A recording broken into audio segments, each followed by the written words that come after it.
What's going on, Jeromes? So, to fill some time before training camp starts, and yes, we've talked about this before, we're in the process of moving. It is a little bit a long process. Also, we're headed to undisclosed location for a couple days before training camp to recharge the batteries before, football the rest of the year. It's going to be great. But we got old school Q&A, daily Jerome's live stream style. So we're going to bust these up. We'll probably get to, 10 questions per video or something like that because we like to go long-winded. We like to go in-depth. It is a fun time. So let's get going. Roberto Bustamante. That's a hell of a name, man. That's good. Why isn't Paul Krause ever included in the greatest safety talk, even though he carries the all-time interception record? I think it does get parsed out quite a bit of generation, where back then the passing game was not, it's not what it is today. Today, guys carry, 10-1 touchdown to interception ratios. Back then, it was like 50-50, like 50-50 with Cristobal. Like, go back and look at Joe Namath's stats. I think there was like maybe 2 seasons where he had more touchdowns than interceptions, and he was considered like an offensive pioneer, man. It's kind of crazy with the New York Titans, New York Jets just open things up in the AFL. But I think that's probably the reason why. Plus, I'm sure that the Vikings bias is there as well. Krause had to wait to get into the Hall of Fame. It is really ridiculous. But 81 interceptions. We pointed this out before. Just like, what was it? Just, it's not a stat. Just, whatever. But Paul Krause's 81 interceptions, that record is never going to be broken because Ed Reed, an all-time great ball hawk, for my money, one of the best safeties in the game, he only had 64. Which is crazy. Ed Reed played for a long time. Remember Ed Reed played for the Jets and the Texans? Yeah, that's nuts. But yeah, Paul Krause should get more love, but I think it is part generation, part out of sight, out of mind, and part, starting quarterbacks in 14-game seasons through 20 interceptions, like routinely. That's what it was back then. DHVF. Sleeper teams and players for the season that aren't the Vikings or Vikings players. Sleeper teams or players. A team that I like is Washington. And I do love and respect Riverboat Ron. I think that he is that leader to right that ship that was a mess for the last couple years. That defense is legit. They have one of the best young defensive lines in the game, anchored by Chase Young.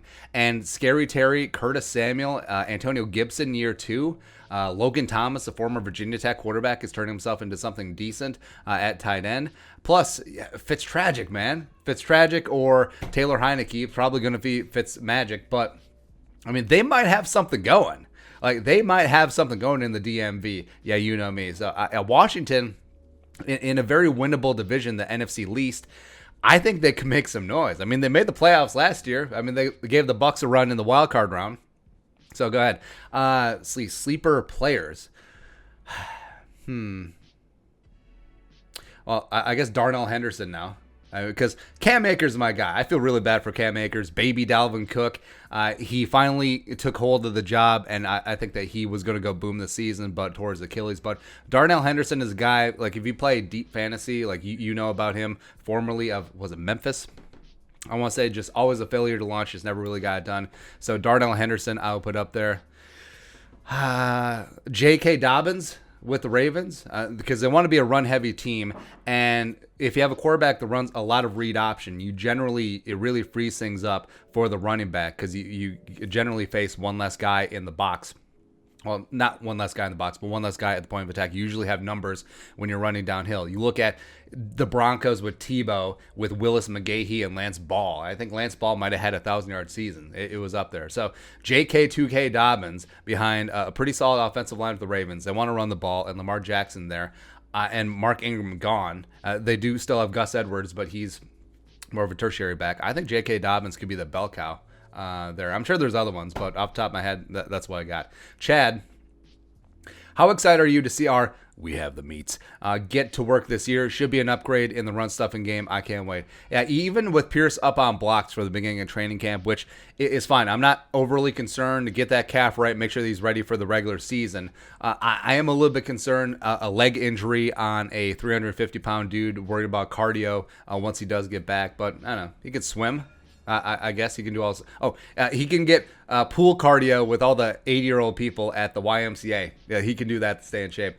But yeah, with Pierce and Diesel Delvin and Sheldon Richardson in the middle, maybe some James Lynch, maybe some Hercules Mataafa, just getting it. Yeah, getting after where. I know stuffing the run isn't sexy, but not stopping the run, it's just a mess because it goes back to old school football. Like if you can't stop the run, like if you're peeling off 6-7 yards every single time you just run up the middle, 44 dive, 21 counter, etc., they'll just keep doing it.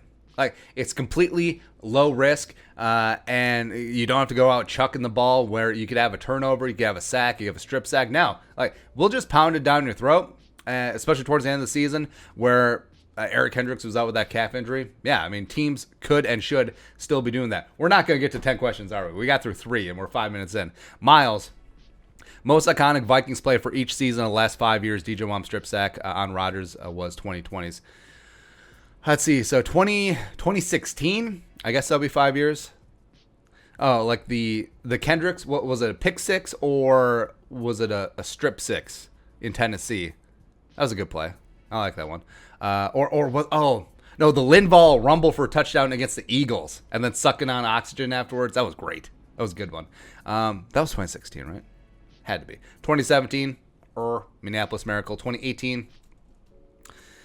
Was 2018 the Kevin King interception in the back of the end zone off of Kirk Cousins when he was trying to get to Diggs? He threw it into triple coverage. Was that it? Or I guess it would be maybe the Kirk Cousins touchdown toss to Adam Thielen between 3 defenders and Thielen just his butt landed in the front right corner of the end zone. That was a great one. 2019, I mean, the Cousins to Rudy game-winning touchdown. Even though the Thielen throw that set that touchdown up, I mean that was nails. That was a better catch, better throw, whatever. If we went back to 2017, besides the miracle, maybe the Sam Bradford threading the needle Monday night, week 1 against the Saints to Jarius Wright between like 17 defenders. That's still like I maybe pull that clip up like once a month. It's still mesmerizing. Like Sam Bradford, God love him. If he was able to stay healthy, he could have been a contender. Like there's a reason why he was the number 1 overall pick, and just didn't work out. Let's see, 2020. God, 2020 was a mess. I guess the Wanham sack against Rodgers, or one of the long Dalvin touchdown runs. Madison not getting an inch on 4th and 1. That's tough. That is really tough. Then 2021. I guess 2021, even though it will happen 2022 technically. Hoisting that Lombardi at the end of the season in Inglewood. Woo, that's right. MN. Is the undisclosed location a new place to live? I've been noticing your backdrop slowly disappearing, packing, moving, both. So, hey, we're going party like we on vacation. Also, we're in the process of buying a new house, selling our old house, all that stuff. A lot of things going on. Merrick Bertram. Are you going to react to Madison's rap album by any chance? 25 called himself Deuce 909 and also dropped a few music videos on his channel. We'll have to put that in the queue because I heard a little bit of it. It's pretty good. Like in terms of athletes having some flow, I mean Madison's got some game. I love it. Andrew Benson, will you be uploading any poker-related content before or after the season? Awesome Vikings videos, by the way. Keep up the good work. So yeah, I've been getting back into poker, and I don't know if you guys know this, but out of college, I played quite a bit of poker. I wouldn't call myself a professional, but we definitely got after it. And given our experience with the YouTube's platform, talking to an audience, explaining things, all that stuff, and just merging poker, and also the rise of some really good poker blogs. I love Andrew Nemi. I love Brad Owen. There's some really good stuff going on. I guess maybe, except here's the problem. So No Limit Hold'em is usually the Cadillac of poker, the game of choice for the vlogs. I don't play a lot of No Limit Cash. I mainly play Limit Hold'em, mixed games, PLO. I don't really play that many tournaments, so I don't know. I guess it could work because it would be unique because every single vlog you see is no limit hold, no limit, no limit, no limit, no limit. So I don't know. We're still mulling it over. It may be harder during the season. Maybe there's something that I should have tackled in February, but whatever. It does seem like some people are interested. We had like 2,500 people chime in that they would watch, so I guess we'll see. Josh Imset. What happened to the purple lights out touchdown celebration effects at US Bank Stadium?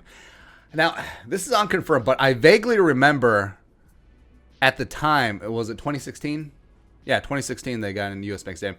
I vaguely remember at the time because I was asking people because it happened in the preseason when Jarrell Presley shut off the lights, but apparently like it was something to do with the electricity surge or whatever. Like there was some concern that turn the lights on and off in that manner could potentially do not great things to the electricity, where it would be like that New Orleans Super Bowl with the Ravens and the Niners just cut out all the power. So I don't know. Or maybe they're like, hey, one person in the stadium might have epilepsy, so maybe they'll just shut that thing down. So who knows? Hunter Williams. Let's do one more. Hunter Williams. Will the Vikings still have fans with this new outbreak, or will it be like last year? As far as I know, the league is still 100% good to go. All 32 stadiums will be at 100% capacity. Now, it could get a little bit dicey in individual municipalities like L.A. See, is Inglewood in L? Yeah, Inglewood's in LA County, right? It's got to be, right?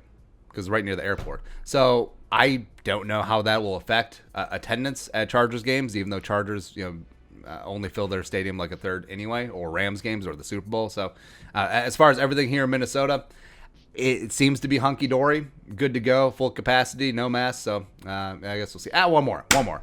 That disappointed Vikings fan.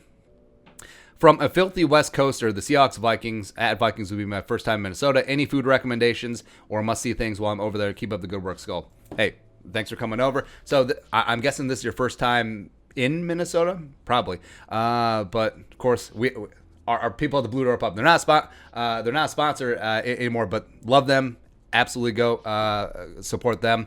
In terms of, I know, just like Good Eats, man, the pandemic like shut down some really good restaurants, and I don't even know what's open anymore. But Side Chick in Uptown is really good. Justin Sutherland, we watched him on Top Chef, and we loved his other place, Handsome Hog. Nailed it.